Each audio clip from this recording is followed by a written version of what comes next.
Okay. Well, look at that library behind you. That's beautiful. Well, this is actually, I had to have an extension built to my library, which my son helped me build, because what happened was, once I sold the Flamel books, they began to sell all over the world. And I suddenly, I will get a copy of every edition from all over the world. And my son said to me one day, he said, "You have 6 books in this series, and the books have now been sold into 35 countries. So it's 35 multiplied by 6, which is a lot." He said, "You're going to need new shelves." So we had to put up these shelves behind me, and all the books you see over my shoulder are actually all the Flamels from all over the world. And in a little while, I'll show you some of the fun covers. But I got to say to you, I can only read the English ones, so I can't read the Chinese or the Japanese or the Korean or the Spanish or the German or French or Russian, but the covers look fab. They really do. So I'm talking to you from Ireland, and Ireland, as you know, is a tiny, tiny country right on the edge of the Atlantic. And Ireland is really small, and you're coming from this amazingly huge, big country. For example, I can drive from one side of Ireland to the other, which is a bit like driving from, say, New York to San Francisco, and I can do that in 90 minutes. That's how small the island is. And I can't even drive from Woodland Hills down to Sherman Oaks in 90 minutes of traffic in LA. That's how small Ireland is. And I can drive from the top of Ireland right down to the bottom, which is like driving from Alaska to Mexico City. And I can do that in about 2.5 hours. That's how small it is. And it's a very, very beautiful country. It's green because it rains every single day. We very rarely get snow because it's quite a warm climate. But it rains, and you know we have different names for rain. And today, oh, I knew that would happen. I bet you this is my mother phoning me. I'll phone you back. Goodbye. Mr. Scott, that reminds me, you might hear a bell later on for our school. We'll just ignore that also. That was actually my mother. Oh. So my mother would phone. So I did phone her. Now what had happened was I phoned my mother earlier, as you do, because you're supposed to speak to your mammy regularly.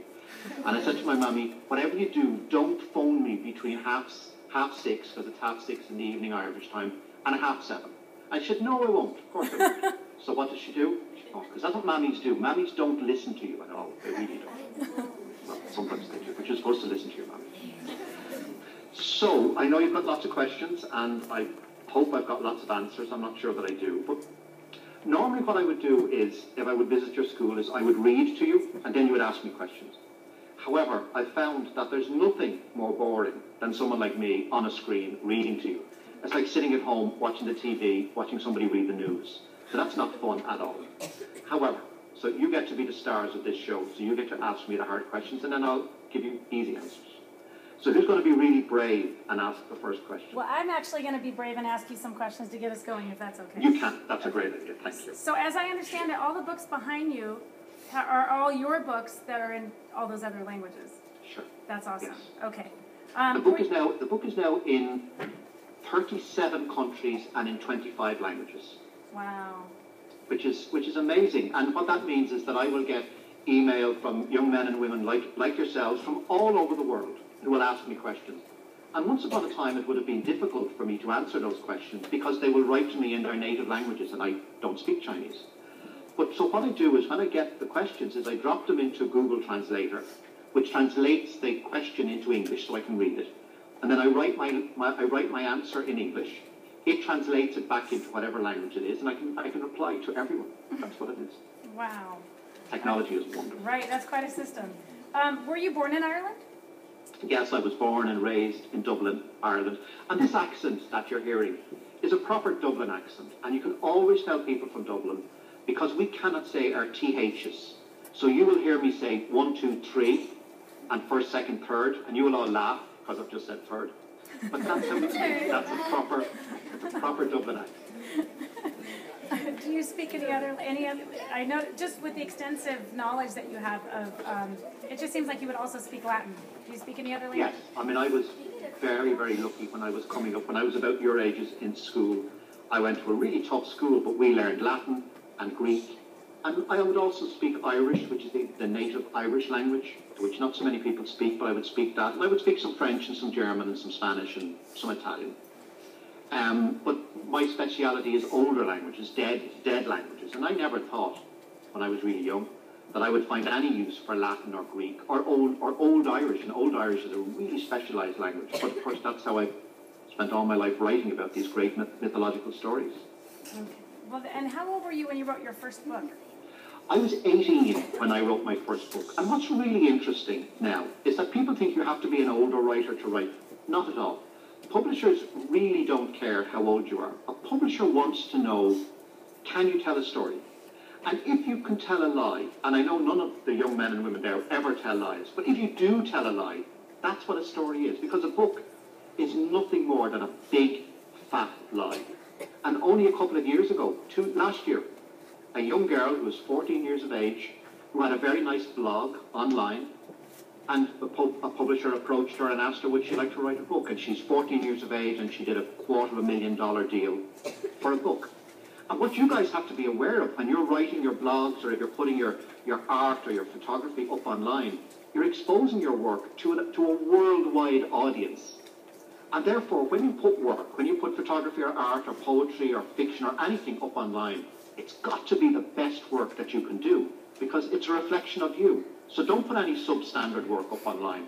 Don't say, oh, it'll do, because it won't do, because you never know who's looking at it, and you never know what opportunities are open to you now. That's an excellent point. That's good advice. Always do your best work. Your best work. What is the name of your first book? The name of my very first book, let me turn around and maybe over my shoulder. It's a book called Irish Folk and Fairy Tales. It's got to be here. Up here, I got to reach. This is my very first book, published when I was very young, and it's really bad. You shouldn't read it. It's really, really bad, because I sort of didn't know what I was doing. But it's still in print today. It's still available. And who inspired you to become a writer? I became a writer because I was a reader. If you are a reader, one day you will wake up and go, I can write better rubbish than this. That's how most writers start. I have never, ever met a writer who wasn't a reader. And usually when I meet young men and women like yourselves, there's always someone in the class who is a great reader, who reads and reads and reads and reads and reads. And you look at them and you go, you could be a writer. There is nothing stopping you now. There's nothing stopping you being a writer. If you can write a big story, because books are big stories. If you can write a big story, you can publish it. And just to give you an example of how big a book is, let me reach for, actually I'm going to reach for, this is the Spanish language edition of The Alchemist, which is here. The Alchemist is about 80,000 words. That's about 80,000 words in there.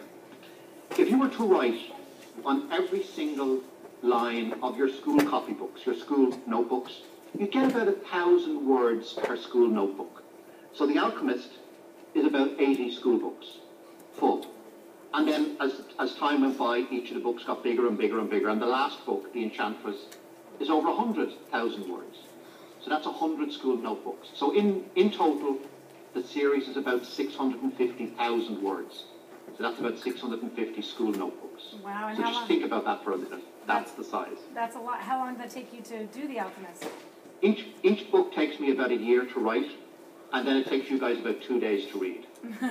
And then and that's what's really interesting about particularly this area of fiction. It will take us authors about anywhere between 9 months and a year to write a book. And then it takes you a couple of days, or sometimes a couple of hours to read it. I remember talking to J.K. Rowling, the great J.K. Rowling, and it took her about a year and a half to do her last book, to do the last Harry Potter. And she said, what was really interesting was that within a couple of hours of that book being published, people had read it and finished it, and wanted her next book. Oh, wow. No pressure. No pressure. Can you tell us a little bit about Anna Dillon? Anna Dillon is my other name. I write romantic fiction. Here's Anna Dillon. Anna Dillon is my other name. Oh, that's Michael Scott. Sorry, wrong book. I also write romantic fiction, which is great fun to write. But when I started writing romantic fiction, my publisher said to me, women readers will not accept romance written by a man.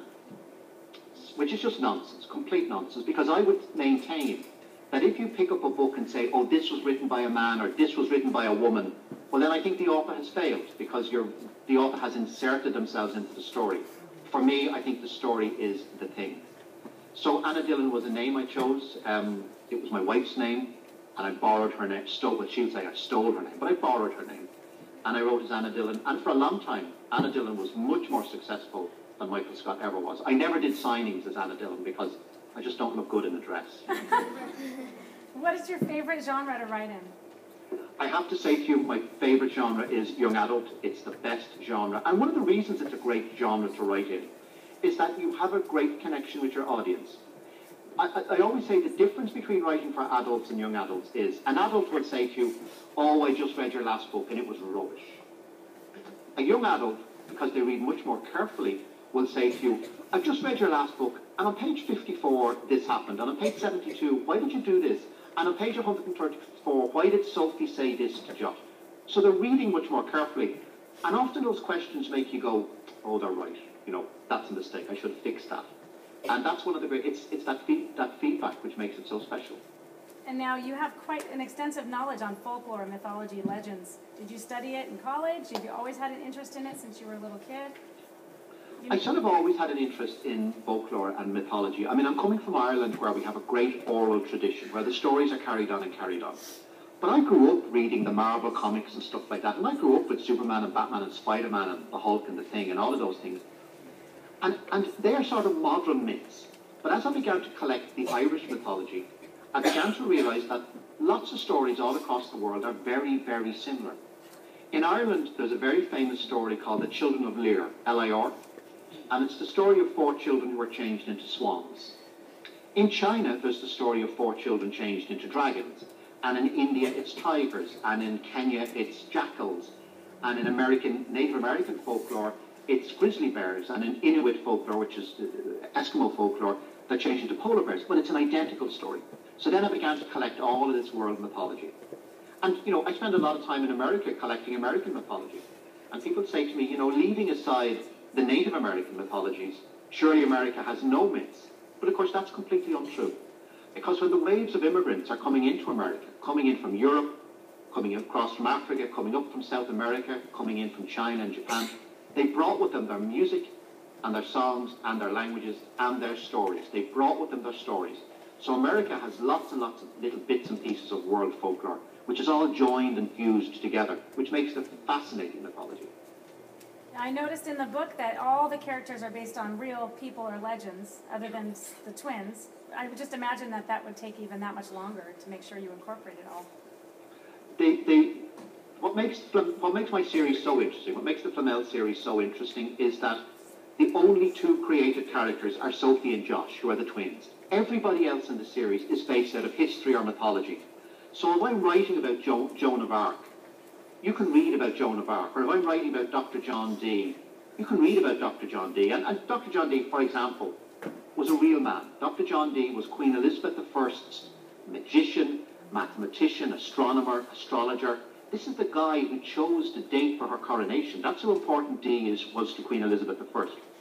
But Dee was also Elizabeth's spy, and he would travel all across Europe, pretending to speak none of the languages, but actually speaking all of the languages.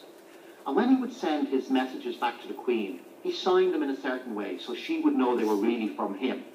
And his signature were 2 long O's that looked like eyes, because he was the eyes of a queen, and a dash that looked like a 7. And he was the original 007. I love that. And in the British Library, you will see the first time ever we see 007 in print. And when Ian Fleming came to give James Bond a call sign, that's where it comes from. So the book is full of all of these great bits and pieces. I love that. When I finish reading a series, I find myself often missing the characters and sometimes wondering what they would be doing.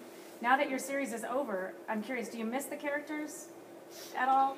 Or you know, you live with the characters for a really long time. I mean, it took me 10 years of research before I wrote the first word of the Flamel series, because I had to make sure that all the bits and pieces I put in were correct. So there's 10 years of research. And then each book took about a year to write. So it's about 16 years I've been living with these characters.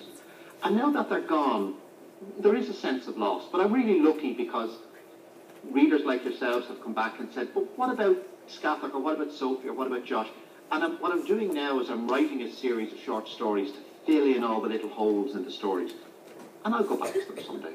I will return. It's such a big world, I will return. Yes.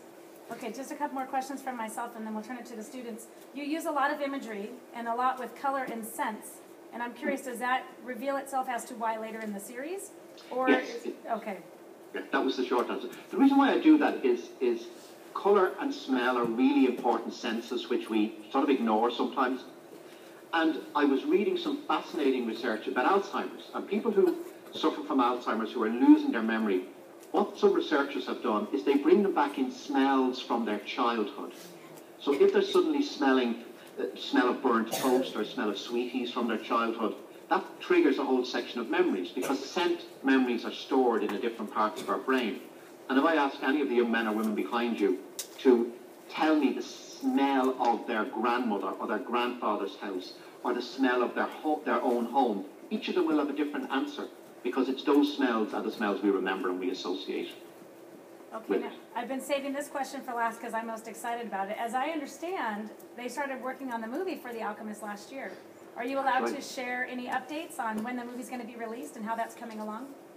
The movie is quite fun. The movie will be produced by a guy called Lorenzo di Bonaventura, who made a couple of small movies called Transformers, which are quite fun. And I've just seen, by the way, this is a complete aside, I've just seen the new trailer for Transformers 4, which is Dinobots in it. You know, robot dinosaurs, what could be better? And it's great fun. And I spoke to Lorenzo very recently and he was full of the great stories about making the movie. So the story is at the moment that they are casting Sophie and Josh, because they're the hard ones, and they will look for brand new actors to play Sophie and Josh, and they will try and do the movies back to back. So we're looking at least 3 movies, maybe 4 movies. The script is more or less done, the actors are more or less there, and it will be fun to see it. And it'll be really interesting for me to see it, to see the images. But what they've been really good at, they've involved me every step of the way.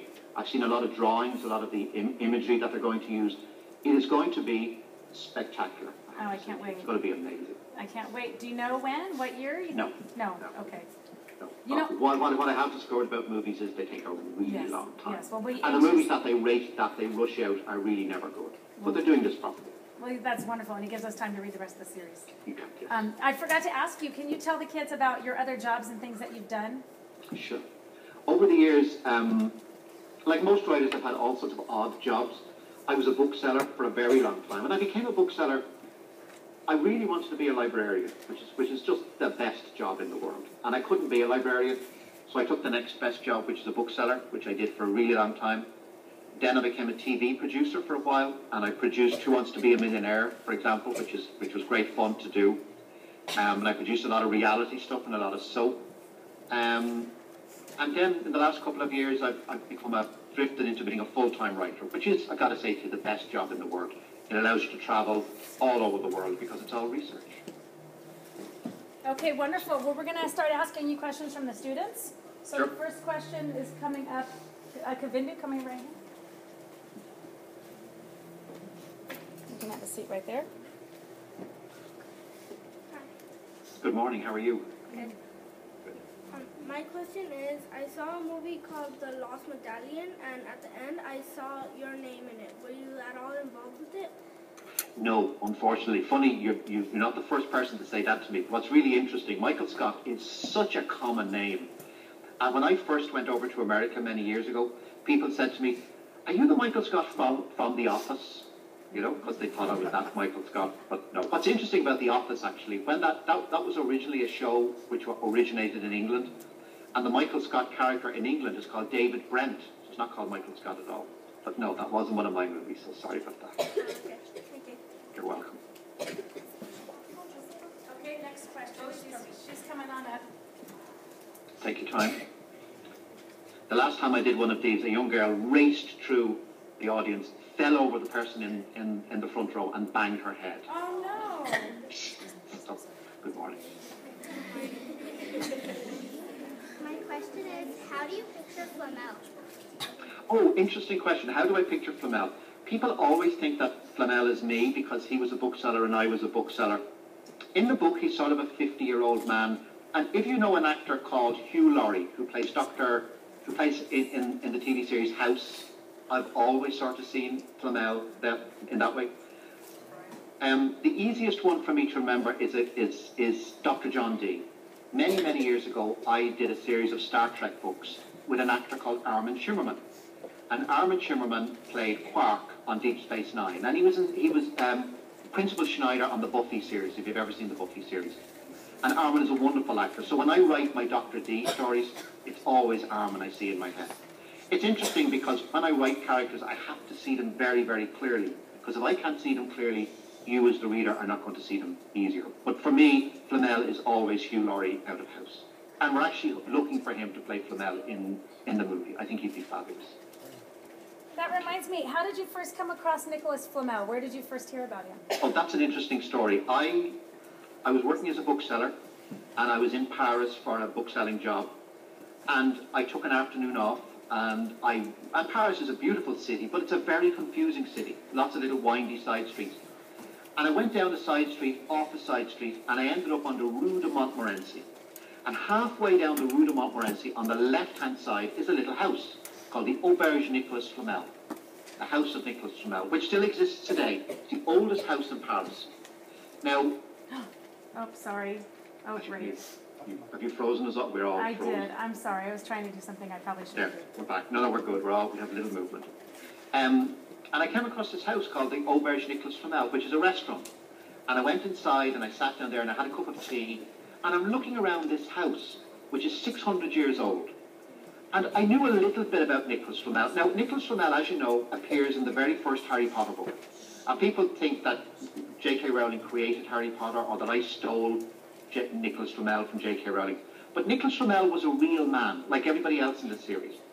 And what's fascinating about Nicholas Flamel is that the story I tell in The Alchemyst is a true story. One day, Nicholas Flamel, working as a bookseller, buys a book called the Codex.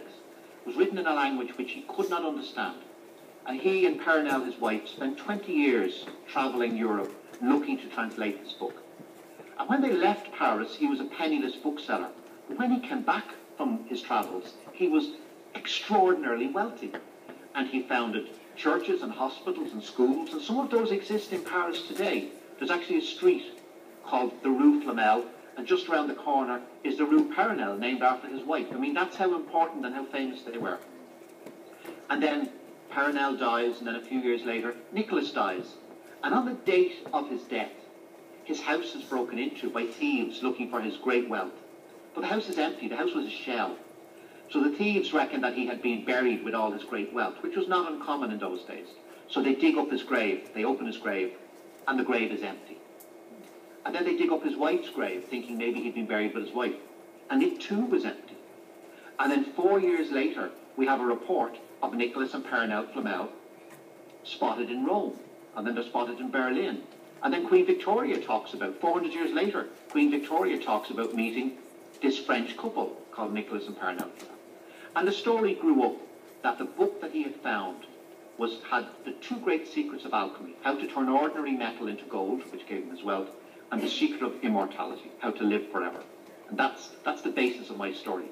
But sitting in his house, which is an amazing experience, what's interesting is Flamel was not my original hero. My original hero for this series was Dr. John Dee.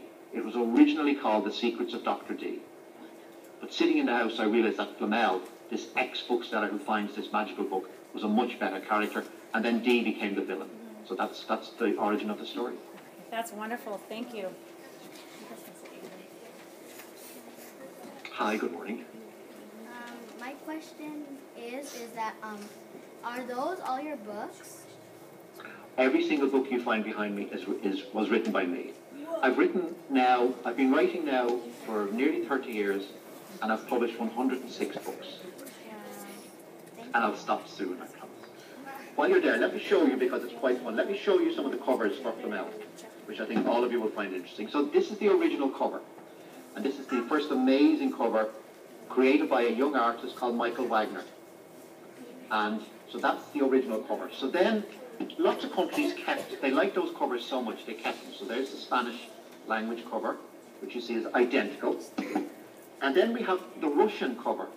And if you look at it, you'll see that they've made some changes. They've made changes to the center icon. It's now a candle, and some of the icons around the edges, which is a shame, because on the books that you have in the background, which I see some of the students holding, there are lots of secrets in the covers. There's lots of secrets, lots of little clues to the story written in there. So that's that. So then we have, here's I think this is the Chinese cover. Let me see. This is the Korean cover. And they've gone for identical cover, which is in the Korean language, which looked absolutely amazing. I can't read it, but it looked great. So that's that. Then we have the Chinese cover. Again, looks very beautiful, but again, it's identical. So it went to Germany, and the Germans said, we love the cover, but we don't like the colour. So the Germans made it blue, which is really cool. The only problem is that the colour of the covers also have to do with the characters. So the first book is called The Alchemist, so it's named after Nicholas Flamel. And Nicholas Flamel has a green aura, and that's why that book is green. And all the colours are relating to the characters. So let me show you three final ones. So this is the Israeli cover from Israel, and they went for something really different, really odd and strange, funny. That's the bell, we'll ignore.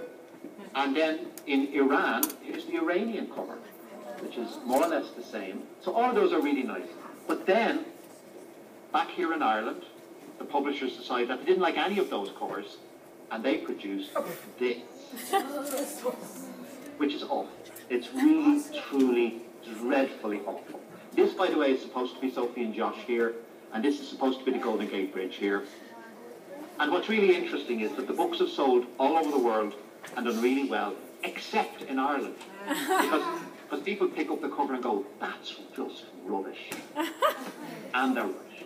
And you don't get to say yes or no on the covers? I get to say yes or no on the American covers, and they've been really great, because what happens is I'm able to tell the artist what I'd like to see, and then he sends me these amazing illustrations. On the foreign covers, I don't have any control. And sometimes, you know, like the English cover, which it just gets a bit out of control, you know. Okay, thank you, Sadie. Make sure you're not. What's your favorite book in the whole series? Oh, my favourite book in the whole series. I got to say to you, it's the last book, because I was so relieved to finish it. What I did with the series was I wrote the very ending first. I wrote the very last chapter before I wrote even book one. So I always knew I was writing to that spot. And once I came to the end, now some bits and pieces changed, but once I came to the end, I was so relieved to be done, because it was a really complex series as it grew bigger and bigger, and I was relieved to be finished. My favourite book of all times is probably, funnily enough, there's a book here called, let me see, can I find it, called The Children of Lear, which is my very first children's book. And I'm looking around, I can't see it here. Children of Lear was my first children's book. It was my first #1 bestseller. All of those good things. And that's my all-time favourite. I know I'm putting it back in my head to the camera. I can't find it. It's on one of these shelves. But Children of Lear is my all-time favourite. Thank you.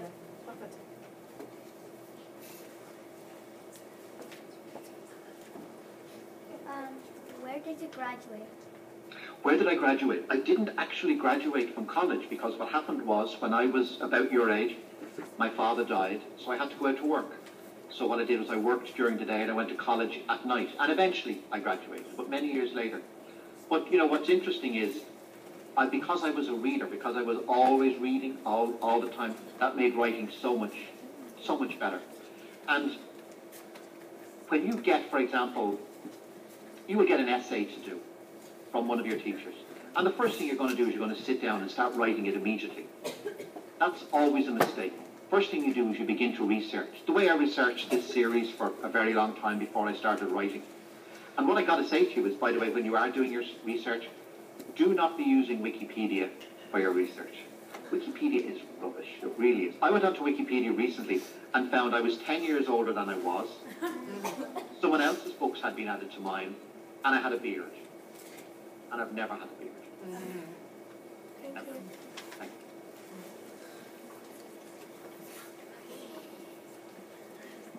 you. My question is, how do you plot or plan your books? Oh, great question. Usually asked me by someone who wants to be a writer. There are two ways of writing. There are two types of writers. There are the type of writers who just sit down and begin to write and write and write. And they're very rare, and I'm in absolute awe of them. I'm the other type of writer. What I will do is, once I come up with the original idea, I want to see, can I write it out on one single sheet of paper? Because if I can see the whole idea from start to finish on one sheet of paper, I know I can write the story. Then what I'll do is I will go in and I will, first of all, write the ending. So I'll plan the ending first. So I knew, before I started this series, how it would end. And then I began to work backwards. So let's say, come back to, you get an essay or a project to do from one of your teachers. Most people start at the beginning, and then you're writing towards the end.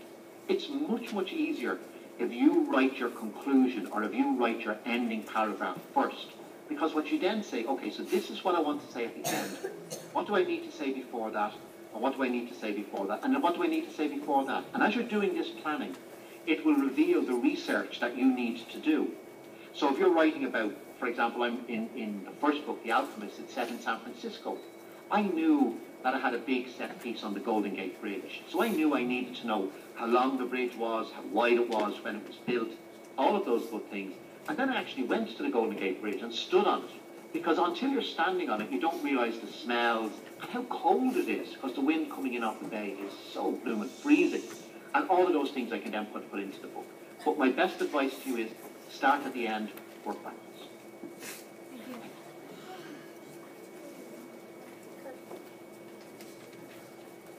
Hi.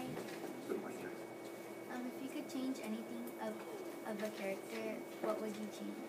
Oh, you know, this is a really interesting question. I was thinking about it recently. If I was reading to you, because I would read to you usually from The Alchemist, and when I would read to you from The Alchemist, you would hear me stumbling and stuttering, because what's happening is I'm rewriting that book in my head as I'm reading it to you. The book I would change most is probably the first book, The Alchemist.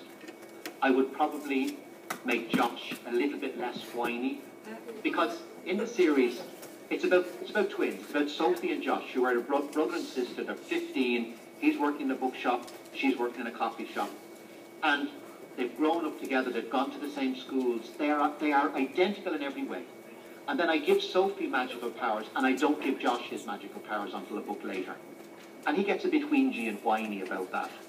And I would probably change that. I'd make him I'd make him a stronger character. Initially. That's the only real change I'd make. Great question. Okay, thank you. Mr. Scott, we're going to do 2 more questions. Sure. Okay, so Gurjat's coming up. I have a question. Hello. Hi, good morning. My question is that what book or author inspired you to make the book? Oh, that's actually a really, really great question. When I was your age, I was reading and reading and reading. And there's a couple of books which stuck with me, which I really love. I read a book when I was your age called The Borrowers by an author called Mary Norton. And The Borrowers are about the tiny wee people who live under the floorboards in your house and steal all your stuff. So that when your pencil goes missing, the borrowers have taken it. When you lose your hairbrush, it's because the borrowers have taken it. And The Borrowers was a wonderful series, and that really, really inspired me. I really wanted to read about them, and I really wanted to write about the borrowers, actually. And I had the great good fortune of meeting Mary Norton, who was a very old lady, and I said to her, I would really like to write another Borrowers book. And she opened the drawer of her desk and she pulled out the manuscript to the last Borrowers book. The other series I read is, I'm a huge fan of Huckleberry Finn. Not so much of Tom Sawyer, but Huckleberry Finn, which I love. And when I travel across America, touring, going from bookshop to bookshop and school to school, that's the book I bring with me and read. So, The Borrowers. If you want to read something very special, read The Borrowers by Mary Norton. Okay, do you have any last thoughts you'd like to share with the students? My last thoughts are, well, lots of last thoughts. One of the things I would say to you now is that you guys have opportunities which I never had. You can expose your work to a worldwide audience in the way that I never could. And if you write to authors, they will write back to you, because we like this interaction. We like you to tell us, well, actually, usually we like you to tell us how great the book is. We're not so keen when you tell us what's wrong with it. But actually, telling us what's wrong is really good, because it allows us to fix the next book. So never be ashamed, or never be afraid, or never be shy about writing to your favourite authors or getting involved, because that's really important. And if you want to be a writer or a photographer or an artist or a poet or a sculptor, just do it. You need to do it. What I would say to you as a last piece of advice is, all of you guys are going to spend the rest of your lives on keyboards. So do learn how to type properly. It is so important. Otherwise you will ruin your hands. Learn how to type properly. Do take a typing course. Just do it. Your hands will thank you when you're older. You get the pleasure of the last question. Yes. why did you put 300 pages in one day? Oh, I probably shouldn't have done that. What I did was, when I was creating this series, I wanted to give it a really tight time frame, to give it a lot of energy and stuff. So all the action in book 1 takes place in 2 days, and all the action in book 2 takes place in 2 days. So by the time you come to the end of book 6, only a week has gone by. And that's when you realise, and this is sort of a bit of a spoiler, is that the entire 6 books, it's really one big fat story. That's what it is. And lots of writers, you know, if you read Game of Thrones, it's spread out over years or decades. My book is spread out over a week. And I use that because it keeps the story moving, keeps the action going. And if you think of all the stuff you do in a day, if you were to write down everything you do in a day, I reckon it would be 300 pages as well. Mm-hmm. You know, is there a significance behind the date, May 31st? Yes, there is. There is a significance to every single thing. I knew it. That's why I asked. I had a feeling. There are no. Someone said to me recently, there are no accidents in this book, and the answer is correct. There are no accidents, even down to the colour of the covers. Each colour representing a character. All the clues to the covers, all the clues to the characters are in the covers. The books are full of these little secrets and everything. And I mean, a big piece of my later books, for example, is set in Indian mythology, the Indian subcontinent mythology. And I'm using Vimanas. And Vimanas are basically flying saucers. And people said to me, oh, but you made up the Vimanas. And I went, no. In the Ramayana, the Vimanas, all the great Indian gods fly across the heavens in Vimanas. I have made up nothing from this series, except Sophie and Josh. But Sophie and Josh are twins, and every single culture all across the world has mythology about twins. Any twins here today, by the way, I meant to ask? We do have a twin. We do. Josh. Yes. Oh, you have a Josh. Well, Josh, this is your book. The thing about twins is twins are often considered two halves of the one person. One is good and one is bad. But really, what twins are, the pair of twins make one complete person. And as you come to the end of the series, you'll see why I made them twins. And even the names, Sophie and Josh, are clues. Anyone know what I'll give you a clue to Sophie. What does Sophie mean? Does anyone know? Sophia. Sophia means knowledge. So everything, you can research everything about this series.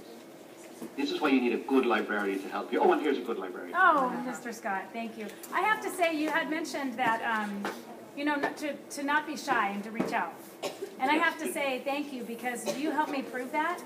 I just happened to reach out to you, and I was so pleasantly surprised when you responded. So thank you for proving to them that you are accessible and authors want to talk with students and that they should do that. You are proving that to them just by doing the Skype. It's just so amazing. Thank you for your time. But authors, and not just authors, most people will. Most people will do it, because you are the next generation of writers. You are the next generation of readers, the next generation of photographers and artists and painters. And it's my job to say to you, if I can do it, you can do it too. Well, thank you so much. This has been amazing. I have a favorite ask on the spot. I don't know if you'd be willing to do this. Can we hang up and then I call you back in a few minutes? We're going to try to take a picture around you so that you're in our group photo. No problem. Are you up for trying So that? you want to organize everybody? Yeah, we're going to assemble because it's 85th graders. Okay. Okay, so we're going to call you back in just a few minutes and then we'll be ready to go. Is that okay? Okay. I'll be sitting here waiting. Okay, thank you so much. Just a couple minutes. Thank you. Take your time, guys. Thanks. Bye, guys. Bye. I don't know. Okay. Yeah.